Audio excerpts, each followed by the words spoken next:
अस्सलामुअलैकुम and welcome back to my YouTube channel clinical psychologist Bakhtawar Sheikh. उम्मीद करती हूँ कि आप खैरियत से होंगे। ऑनलाइन सेशंस की बुकिंग के लिए आप दिए गए नंबर के ऊपर रब्ता कर सकते हैं और फिज़िकल सेशन के लिए आप मेरे क्लिनिक को भी विज़िट कर सकते हैं। डॉक्टर स्पेशलिस्ट हॉस्पिटल फैसलाबाद में सुबह 10 से लेकर दोपहर 3 बजे तक एज अ क्लिनिकल साइकोलॉजिस्ट के तौर पर मैं वहाँ मौजूद होती हूँ। वहाँ पे आकर आप इजीली जो है वो कंसल्ट कर सकते हैं। अगर तो आप मेरे चैनल के ऊपर न्यू हैं तो काइंडली मेरे चैनल को सब्सक्राइब कर लें और बेल नोटिफिकेशन को ऑन कर लें ताकि आपको आने वाली हर वीडियो मिलती रहे। What is a intermittent explosive disorder? एक ऐसा डिसऑर्डर जिसके पीछे जो है वो आपका गुस्सा, जारियत, आपका बहुत ज़्यादा अग्रेशन जो सम टाइम जो होता है अब्यूज़िव लैंग्वेज में हो सकता है, सम टाइम चीज़ों को तोड़ने की सूरत में हो सकता है और सम टाइम जो है वो दूसरे इंसान को फिज़िकली हिट करने की सूरत में हो सकता है। और ये डिसऑर्डर आपकी बेसिकली मेन रीज़न गुस्से की ही वजह से होता है और इसकी वजह से आपकी ज़िंदगी में बहुत सारी मुश्किलात पेश आना शुरू हो जाती हैं।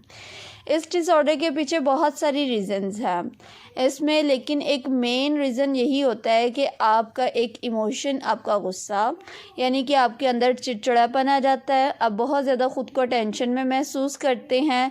आपके दिमाग में हर वक्त सोचें चलती रहती हैं। आपके हाथ जो हैं वो कांपने लग जाते हैं। आपकी हार्ट बीट जो है वो तेज़ हो जाती है। आपको अपने सीने पे जो है वो एक दर्द महसूस होता है।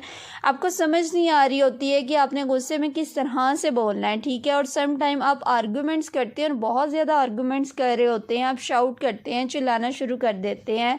आप दूसरे को मारते हैं, थप्पड़ मारते हैं, उसको अब्यूज़ करते हैं, उसको हिट करने की कोशिश करते हैं।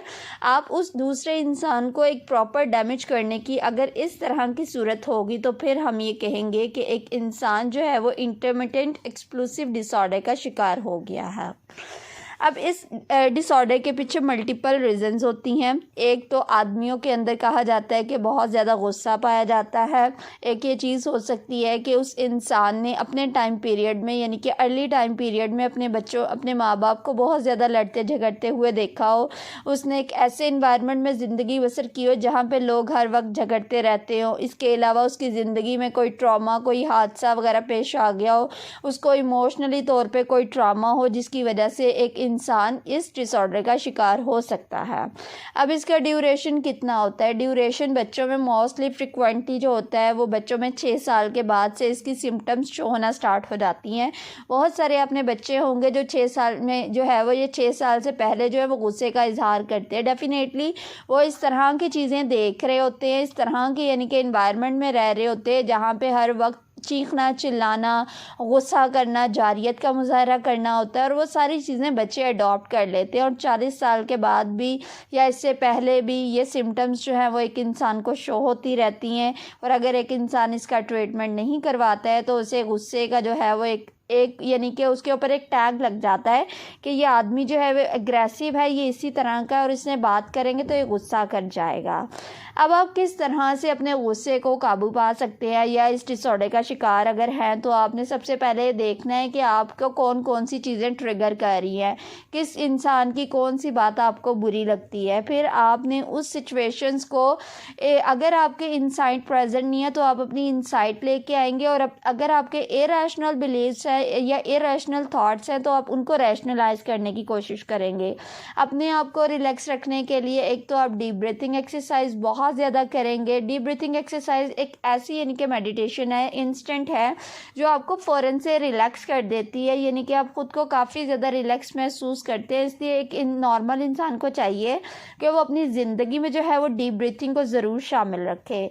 अगर कोई इंसान एज अ साइकोलॉजिस्ट जब कोई भी इंसान इसको ट्रीट करेगा तो उसे चाहिए कि वो दूसरे इंसान को जो है वो उसके साथ में हमदर्दी करे, उसे इस चीज़ का इजहार करे कि हाँ मैं समझता हूँ कि तुम एक दुख में, एक तकलीफ़ में हो और तुम इसको चाह कर भी कंट्रोल नहीं कर पा रहे हो, ताकि वो सही तरह से आपसे बात करे, आपसे अपने स्ट्रेसर्स के बारे में खुल के बात करे कि क्या उसकी ज़िंदगी में हादसा वाक़ आए हैं जिसकी वजह से ये डिसऑर्डर का वो शिकार हो गया। और CBT one of the best therapy है।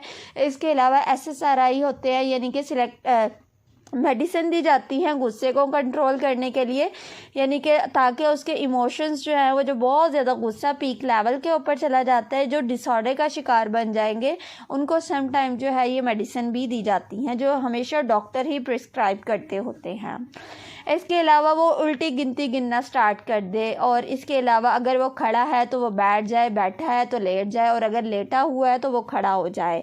इसके अलावा वो ये कर सकता है कि वो जो है वो ठंडा पानी पिए, और इसके अलावा वो ये कर सकता है कि अपने थॉट्स को लिखने की हमेशा जर्नल लिखा करें। लोग जिन लोगों को ये साइकोलॉजिकली तौर पे इश्यूज़ होते हैं उन्हें चाहिए कि वो यानी कि अपने इमोशंस को, अपनी फीलिंग्स को लिखें, ताकि उसका ये फ़ायदा होता है कि जब हम लिख रहे होते हैं तब हमारी यानी कि सेंसेशन काम कर रही होती हैं, हाथ भी काम कर रहा होता है, दिमाग भी चल रहा होता है, आंखें भी हमारी काम कर रही होती हैं। जब तीन यानी कि आपके ब्रेन के पार्ट जो है वो एक चीज़ में लग जाते हैं तो आपके थॉट्स जो होते हैं वो सारे के सारे पेपर के ऊपर चले जाते हैं और आप खुद को काफ़ी ज़्यादा रिलैक्स महसूस करते हैं।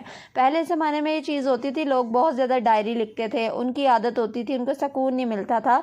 अब with the passage of time जितनी ज़्यादा टेक्नोलॉजी आ गई है, लोगों ने इस चीज़ को अवॉइड करना स्टार्ट कर दिया, लेकिन अगर आप लिखेंगे तो आपको इसका ज़रूर फ़ायदा होता है। इसके अलावा आप मुराकबा करना सीखें, माइंडफुलनेस सीखें, उससे ये चीज़ होगी आप खुद को काफ़ी ज़्यादा रिलैक्स महसूस करेंगे। कोशिश करें कि आप यानी कि उन चीज़ों के बारे में ना सोचें जो आपको गुस्सा दिलाती है। अगर आप बार बार अपने स्ट्रेसर्स के बारे में सोचते रहेंगे तो डेफिनेटली वो आपको ट्रिगर ज़रूर कर जाएंगी। इसलिए कोशिश करें कि उन चीज़ों के बारे में, उन बातों के बारे में नहीं आपने सोचना है जो आपको बार बार ट्रिगर करेंगी। इसके अलावा आप जो है उन लोगों से बात करें जिनसे बात करके आपको खुशी महसूस होती है, ताकि आप जो है जब आपका मिजाज अच्छा होगा तब डेफिनेटली आपको गुस्सा थोड़ा सा कम आएगा। हर वक्त चिड़चिड़ेपन का मुजाहरा ना करें, अपने फेस के ऊपर एक स्माइल रखें ताकि आपको ख़ुद को भी अच्छा महसूस हो। उम्मीद करती हूँ ये वीडियो आपके लिए काफ़ी ज़्यादा हेल्पफुल होगी। ये वीडियो आपको किस तरह की लगी कमेंट करके ज़रूर बताइए। अल्लाह हाफ़िज़।